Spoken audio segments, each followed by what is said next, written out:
राधे राधे दोस्तों, हम सुनने जा रहे हैं शिवरात्रि की व्रत कथा। तो सबसे पहले जून महीने में जो शिवरात्रि पड़ रही है, मासिक शिवरात्रि, वह पड़ रही है 23 जून को। 23 जून को रात को 10 बजे से मासिक शिवरात्रि शुरू हो जाएगी। 24 जून को शाम को 4:30 बजे तक रहेगी। तो व्रत भी शिवरात्रि का 23 जून को रहेगा। एक बार एक शिकारी था। शिकारी का नाम था चित्रभानु। वह जंगल में शिकार करने जाता था और अपने परिवार का पेट भरता था, लेकिन उसके ऊपर साहूकार का बहुत कर्जा था। एक दिन साहूकार ने शिकारी को अपने पास बुलाया और उनसे पूछा कि कब तक वह मेरा कर्जा पूरा कर देगा। शिकारी के पास कोई जवाब ना था। साहूकार ने शिकारी को एक दिन, आधे दिन के लिए जेल में बंद रखा। और जेल जो था शिव मठ था। और उस दिन आकस्मिक चौदस थी, कृष्ण पक्ष की, यानी कि उस दिन शिवरात्रि थी। तो जो शिकारी था वह जेल में बंद होकर सारे आधे दिन तक भोले बाबा का नाम कीर्तन सुनता रहा, भोले बाबा का कीर्तन करता रहा, पूजा करता रहा, पूजा देखता रहा। तो शिकारी जो था उसने जो साहूकार था उसने शिकारी से वादा लेकर आधे दिन के बाद शिकारी को छोड़ दिया। और शिकारी ने बोला कि मैं कल तुम्हारा सारा जो ऋण है वो चुका दूंगा। तो यह कहकर शिकारी को जेल से बाहर निकाल दिया और शिकारी अगले दिन जंगल में चला गया। उसी दिन दोपहर में जंगल में चला गया शिकार के लिए, अपने परिवार का पेट भरने के लिए, भोजन ढूंढने के लिए। लेकिन शिकारी को आधे दिन के बाद कोई शिकार ना मिला और देखते ही देखते रात हो गई।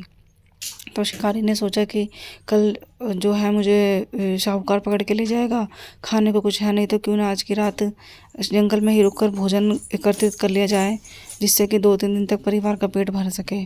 तो सारी रात शाम होने लगी, रात होने लगी। शिकारी को जंगल में रुकने के लिए कोई ठिकाना चाहिए था। तो शिकारी ने तालाब के किनारे एक बेलपत्र का पेड़ देखा, जिसको उसने सोचा कि मैं यहाँ रुककर अपनी रात बिताऊंगा। शिकारी ने बेलपत्र पर चढ़ने के लिए जैसे ही बेल की टहनियाँ तोड़ी, टहनियाँ जाकर नीचे गिर पड़ी और बेलपत्र की झाड़ियों पत्तों के नीचे एक मिट्टी का शिवलिंग बनाया हुआ था, जिससे कि आकस्मिक ना चाहते हुए अनजाने में भी शिकारी ने शिवलिंग के ऊपर बेल की टहनियाँ, बेलपत्र चढ़ा दिए। उस दिन महीने की 14 थी और शिवरात्रि का भी दिन था। सारा दिन जो था शिकारी भूखा प्यासा था, तो अनजाने में ही सही उसका व्रत भी हो चुका था और शाम की 1 पहर की पूजा भी हो चुकी थी। शिकारी पेड़ पर चढ़ गया। पेड़ पर चढ़ते ही ऐसे उसने देखा, शिकार का इंतज़ार करने लगा। बहुत देर शिकार का इंतज़ार करने के बाद उसको एक हिरण दिखाई दिया, गर्भवती हिरनी। तो जैसे ही शिकारी ने सोचा कि मैं इस गर्भवती हिरनी को मारने के लिए, हिरनी ने शिकारी से बोला कि मुझे मत मारो, मैं एक गर्भवती हिरनी हूँ, मेरे पेट में बच्चे पल रहे हैं। यदि तुम मुझे मारोगे तो तुम एक साथ एक नहीं 2-2 जीवों की हत्या करोगे, एक मेरी और एक मेरे बच्चे की। तो कृपया मुझे छोड़ दो, मैं अपने पति को ढूंढ रही हूँ और कुछ समय में मेरा बच्चा भी पैदा होने वाला है। जैसे ही मेरा प्रसव हो जाएगा, मेरा बच्चा दुनिया में आ जाएगा, तो मैं अपने बच्चे को अपने पति के पास छोड़कर, अपने हिरण के पास छोड़कर खुद तुम्हारे पास आ जाऊँगी। फिर चाहे तो तुम मुझे मार देना, फ़िलहाल के लिए तुम मुझे छोड़ दो। तो जो शिकारी था उसको हिरनी के ऊपर दया आ गई और उसने हिरनी को छोड़ दिया। तो इतना ही करके कुछ समय हो चुका था। शिकारी जो था अपने जो धनुष का, शिकारी बैठकर पेड़ पर इंतज़ार करता रहा। वह अपने धनुष को और पक्का करता रहा, पैना करता रहा।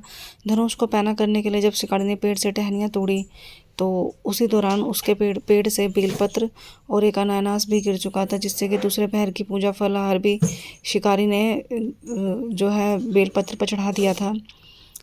और शिकारी फिर अपने अगले शिकार के इंतज़ार करने लगा। तो उसने देखा कि शिकारी को थोड़ी देर के बाद एक हिरनी दिखाई दी। वह हिरनी, जो शिकारी जब हिरनी को मारने चला, तो हिरनी ने बोला कि मुझे मत छोड़ो, मुझे मत मारो, मैं अभी अभी कामस्थ हुई हूँ और मैं अपने पति को ढूंढ रही हूँ। तो जैसे ही मुझे मेरा पति मिल जाएगा, मैं एक बार उनसे मिलकर तुम्हारे पास आ जाऊँगी और फिर चाहे तो तुम मुझे मार देना। शिकारी को हिरनी की इस बात पर भी दया आ गई और उसने हिरनी को भी छोड़ दिया। और फिर वह अपने तीसरे जो शिकार का इंतज़ार करने लगा और पेड़ पे बैठा बैठा बेलपत्री तोड़ तोड़ कर नीचे फेंकने लगा। अनजाने में ही से ही जो शिकारी था वह पूरे दिन भूखा था, तो व्रत भी रख रखा था और उसने नाम कीर्तन भी किया था जेल में बंद रहकर आधे दिन। और शाम के समय वह शाम के पहर की बेलपत्ते, टहनियाँ, फल फूल आदि चढ़ाकर जो है भोले बाबा की पूजा भी कर रहा था। थोड़ी ही देर के बाद शिकारी को फिर एक हिरनी और उसका बच्चा आता हुआ दिखाई दिया। तो शिकारी खुश हो गया कि इस बार तो मुझे 2-2 शिकार मिल रहे हैं। जैसे ही शिकारी ने हिरनी को मारने की कोशिश करी, तो हिरनी ने बोला मुझे माफ़ कर दो, मेरे बच्चों को और मुझे छोड़ दो, मैं अपने पति को ढूंढ रही हूँ, हमारा पति कहीं खो गया है। जैसे ही मुझे मेरा पति मिल जाएगा, मैं अपने बच्चों को हिरण के पास सौंप कर तुम्हारे पास आ जाऊंगी। उसके बाद चाहे तो तुम मुझे मार देना, लेकिन मेरे बच्चों का भी कोई सहारा नहीं है, मुझे माफ़ कर दो थोड़ी देर के लिए। मैं तुमसे वादा करती हूँ, जैसे मेरे पति को बच्चों के पास छोड़ते ही मैं तुम्हारे पास आ जाऊंगी। तो हिरण को इस बात पर भी दया आ गई हिरनी के, उसने हिरणी और हिरणी के बच्चों को छोड़ दिया और फिर वह रात को इंतज़ार करने लगा अपने आखिरी शिकार की।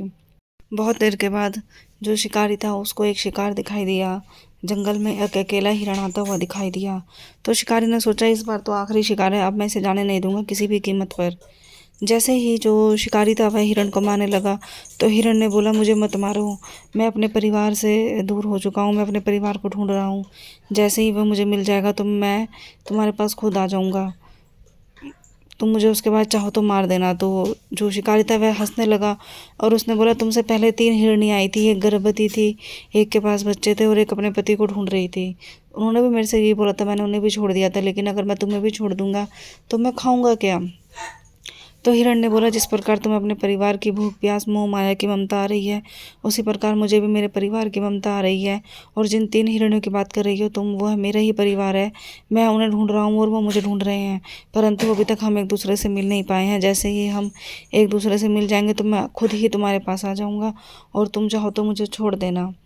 तो जिस प्रकार शिकारी ने सारा दिन अनजाने में रहकर शिव भक्ति करी थी, 14 के दिन व्रत भी रखा था और पूजा भी करी थी, तो शिव जो शिकारी था उसके अंदर से शिव भक्ति जागी और भगवत शक्ति उसको प्राप्त हुई और उसको जो जीव जंतु बेजुबान जीव जंतु के ऊपर दया आने लगी और उसने हिरण को भी छोड़ दिया।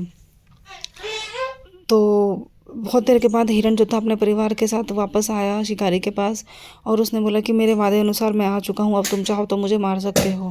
और जो तीनों हिरनियाँ थी उन्होंने भी कहा कि हम अपने वादे अनुसार आ गए हैं, अब तुम चाहो तो हमें मार सकते हो। तो शिकारी को उन पर दया आई और शिकारी ने उनको मना कर दिया कि नहीं, मैं तुम्हें नहीं मारूंगा, मैं जीवन। शिकारी ने जो था हिरण और हिरनी के परिवार को एक नया जीवन दान दिया और वह अपने अपने परिवार के लिए जंगल से पेड़ पत्तियाँ फल फूल आदि तोड़कर घर लेके जाने लगा।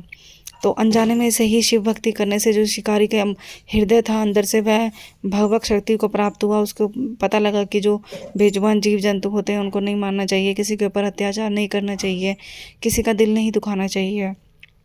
और जो भोले बाबा थे उसकी इस पूजा से, उसकी शक्ति से बहुत खुश हुए थे, जिसके चलते भोले बाबा ने उसको वरदान दिया था कि जो भी अनजाने में ही सही शिकारी ने भोले बाबा की पूजा करी एक दिन की, तो जब शिकारी मृत्यु हुई, शिकारी मरा, तो उसको शिव के गण लेने आए थे, ना कि यमराज के गण।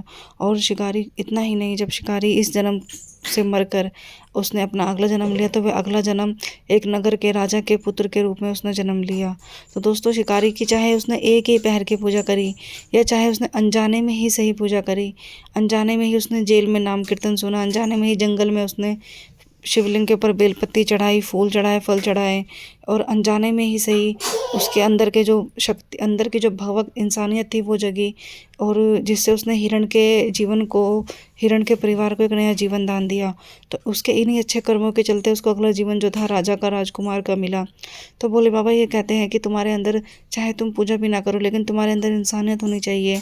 कभी किसी का दिल ना दुखाओ, कभी किसी को हानि ना दो, किसी बेजुबान की हत्या ना करो। यही मेरी सबसे बड़ी पूजा है। कभी तुम अपने कर्म से, अपने जबान से, अपनी वाणी से, अपने मन से किसी दूसरे व्यक्ति का जी नहीं दुखाओगे, दिल नहीं दुखाओगे, यही मेरी सबसे बड़ी पूजा होएगी। तो दोस्तों ये थी जो 14 की शिवरात्रि की छोटी सी एक कथा। मैंने कोशिश की है कि मैं आपको कम से कम समय में ये कथा सुना सकूं, ताकि व्रत के दिन आपका जो अन्य भी कार्य पूरे हो सकें। व्रत के दिन इतना समय नहीं होता कि हम 15-15, 20-20 मिनट की, 1 घंटे की कथा सुने, इसलिए मैंने आपको थोड़ी ये शॉर्ट फॉर्म में सुनाई है। बाकी शिवरात्रि का जो व्रत है वो 23 जून को है। आप सुबह नहा धोकर स्नान करिएगा, बन पड़े तो मंदिर तो आप जाएंगे, घर में भी पूजा करेंगे, बाकी बन पड़े तो आप अपने घर के गमले में मिट्टी का शिवलिंग का आविष्कार जरूर कीजिए। पंचामृत से स्नान कराइए, गंगा जल दीजिए, फल फूल आदि, बेल पत्ते, धतूर जो भी आपको मिल सके आप भोले बाबा को चढ़ाइए, दिया धूप बत्ती दान दीजिए, मीठा फल चढ़ाइए, उस दिन उपवास रखिए, शिव चालीसा बन पड़े पढ़िए, शिव स्तुति कीजिए। और जो शिव का व्रत होता है शिवरात्रि का, उस दिन आपको एक ही पहर की खाना खाना चाहिए, यानी कि दिन में एक ही बार अन्न खाना चाहिए, और वो भी बिना नमक का। मीठे अन्न से आप अपना व्रत कर सकते हैं। वैसे तो आपका संकल्प होता है जब आप पहला व्रत करते हैं, कोई भी व्रत आप पहली बार करते हैं, तो आप संकल्प लीजिए कि हम ये व्रत मीठे से करेंगे या नमकीन से करेंगे।